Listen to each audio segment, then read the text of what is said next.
Okay. So I just wanted to say something really quick is that actually, for the past couple of years, I've been working on longer fiction and I hadn't written a short story in years.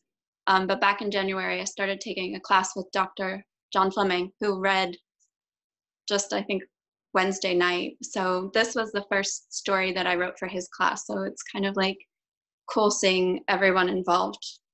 This is called Carpe Noctem. At Rhythm and Brew's lounge, the pours would always be watered down, the bartender surly, the jukebox offering the same 24 modern country songs, the dance floor empty.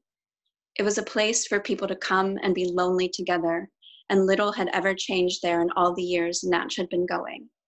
Except tonight when he pulled in, the parking lot had been full, unusual for the Monday through Thursday stretch that was the doldrums of life. Inside, some recording of a wannabe cowboy wasn't warbling about a honky-tonk badonkadonk. There was a long-haired pretty boy up on the small stage, wearing ratty clothes that looked pulled from a dumpster and playing a $4,000 guitar. A gaggle of women swayed before him, transfixed, sucking on their Smirnoff ices. And then there she was, the most obvious change of all, seated in the far corner booth with a bowl of peanuts in front of her. By the way she held herself, back straight, not touching the red vinyl cushion, alert but not alarmed, Natch knew the loneliness he saw in her was a familiar feeling. The Busch Beer stained glass lamp hanging above her table gave off a cool glow that highlighted her cheekbones and her sandy hair that hung in a long tangle over her shoulder. Natch wasn't the only one who noticed. He was, however, the one who approached, offering to buy her a drink. He would have done the same even if she hadn't been so beautiful. He felt it his duty to be welcoming. The beauty didn't hurt. Thank you, she said, but I don't. Nothing? Natch asked. Coffee? It's not bad here. I mean, it doesn't melt the spoon. Any chance they have green tea? Sweet tea, maybe.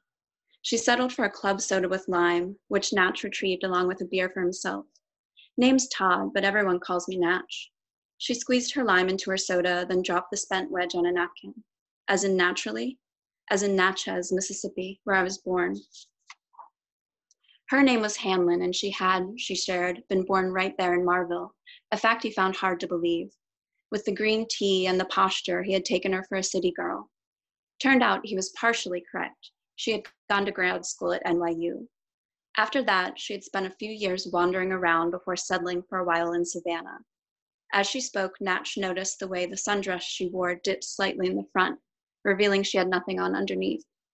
Natch forced himself to stare at his beer, his head cocked, as though straining to hear over the live music.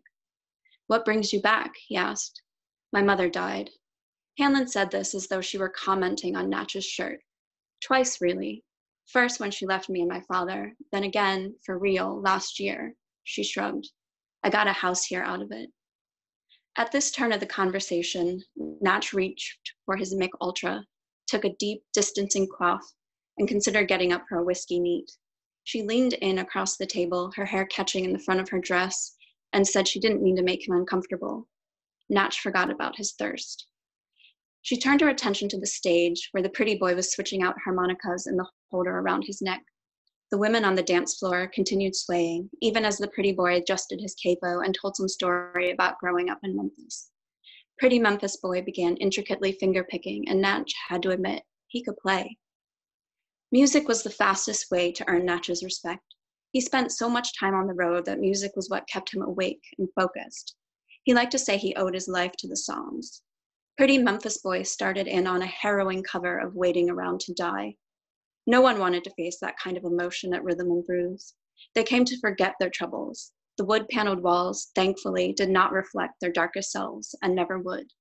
Conversation on the periphery drowned out his singing, but Pretty Memphis boy took it in stride.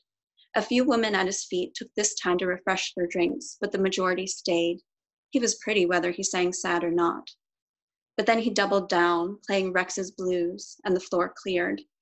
Natch admired his conviction and whistled when the song ended, the only one to acknowledge Pretty Memphis boy's detour from his set of bluesy originals. That was remarkable, Natch said, turning back to Hanlon.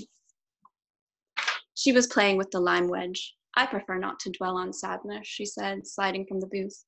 Time to call it a night. Natch stood. Let me walk you out.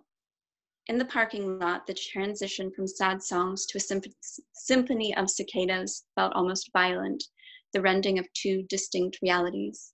Natch shifted uncomfortably. You notice that too, Hanlon said. You sense things others don't. She put her hand on his arm, down near the wrist. I could tell you saw me when you walked in tonight. No one else did. Every guy in there was looking at you, Natch said, his attention fixed on her hand, the heat pulling there. Some of the women, too. But they didn't see me. Though she was tall, she had to stretch up to kiss Natch on the cheek. He could feel himself blushing as he watched her cross the gravel lot. Returning inside, Natch found Pretty Memphis Boy posted up at the bar, staring at his phone, his set over. Women milled around, trying to get his attention. Natch, cutting through the crowd, joined him. That's the first time Townes Van Zandt has been played in Rhythm and Blues. It was a welcome change. Hey, thanks, man, Pretty Memphis Boy said. He turned, offering his hand. Seamus. Natch shook and introduced himself. So, Natch, how do you know about Townes? Seamus asked, pulling a pack of Marlboro Reds out of his pocket. My mama. Yeah, me too, Natch said, lipping his cigarette. 3 beers and 1 stop at the package store later, Natch and Seamus were down at the creek, passing a paper-bagged bottle back and forth. Night smells rose off the water, and the silence around them seemed to hold up the moon. As the liquor settled in, they climbed the embankment, leading to the train tracks abandoned when Marlboro began fading from the map. A 1/4 mile up was a bridge leading toward Missouri, and there the 2 men sat, sharing stories until they caught dawn eavesdropping. Before going their separate ways, they made plans to grab a beer later in the week, the bond between them set. The nearest grocery store was down in Union City, across the Tennessee line. Natch, in the midst of his bi-weekly run, rounded an end display and found Hanlon studying a package of bulgur wheat. She smiled when she saw him and put the cereal back on the shelf. Let's go explore the city, she said. There was something about Hanlon, beyond her beauty, that made Natch want to go wherever she led. He left his buggy in the aisle next to hers and followed her out into the bright warmth of a Tennessee spring morning. Natch heard the day singing with possibility. Downtown, they walked the length of the storefronts, then talked over Mexican food. Her knowledge of music was slim, of art, vast. She told him she had moved to Savannah to study under Lenka Vargas, a world-renowned performance artist. Natch found the name vaguely familiar, but couldn't place it until Hanlon mentioned Vargas's most famous work, stripping bare and hiking across Siberia alone. He had heard about that on the television. Is that what you do? He asked, wondering if she, like her mentor, worked naked, and then chided himself for such a crass thought. Hanlon shook her head. I do endurance work, like Lenka, but her focus was on the physical limits of the body. Mine is more psychological. I test myself when faced with the quotidian. Meaning what exactly? Boredom is what I work with, she said. It's the one thing that challenges me. Well, I hope you're not currently being challenged, he said. No, she said, lowering her eyes. I'm not working now. If I recall, he said, nudging the conversation back to Hanlon's mentor, Fox News called her a witch. They said it was the only way she could have survived that trek. Hanlon sucked in her breath. Please don't tell me you watched that. Natch sprinkled hot sauce on his rice. Not on my own, he explained, but stop in any 10 diners from here to Tucumcari, and 8 of them will have it on behind the counter. Breaking a tortilla chip into pieces, she said, You spend a lot of time in diners? A trucker's life, he said. It sounds lonely, like being an artist. Natch couldn't fathom how someone like Hanlon could ever come to be lonely. It was a cruel world in which that could be the case. He tended to believe the cosmic baseline was lawful neutral, and it was his aim to keep things on the right side of good.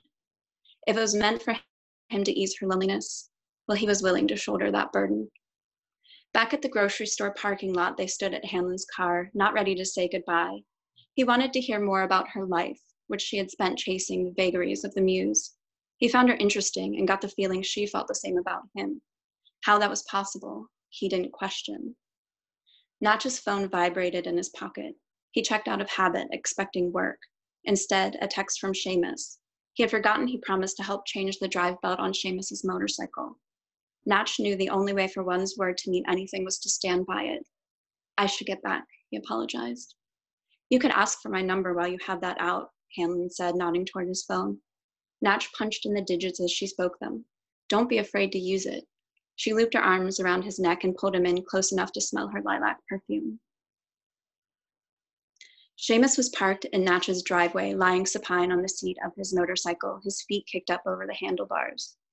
Thought you needed my help with that thing, Natch said, climbing out of his truck.